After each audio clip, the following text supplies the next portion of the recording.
మనకు తెలియని కొన్ని అబ్రివేషన్స్ గురించి ఈరోజు మనం తెలుసుకుందాం.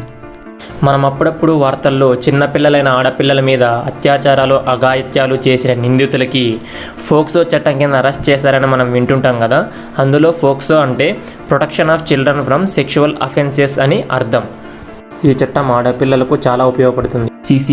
సీసీటీవీ అంటే క్లోజ్డ్ సర్క్యూట్ టెలివిజన్. పిన్ కోడ్లో పిన్ అంటే పోస్టల్ ఇండెక్స్ నంబర్ అని అర్థం. ఫేమస్ కార్పొరేట్ కంపెనీ అయిన ఐబిఎం అంటే ఇంటర్నేషనల్ బిజినెస్ మిషన్స్. మనకు అవసరమైనప్పుడు డబ్బులు తీసుకునే ఏటీఎం మిషన్లో ఏటీఎం అంటే ఏందో తెలుసా? Automatic teller machine. మనం ఏదైనా వెబ్సైట్లోకి వెళ్ళినప్పుడు క్యాప్చా ఎంటర్ చేయమని చెప్తుంది. క్యాప్చా అంటే completely automated public Turing test to tell computers and humans apart.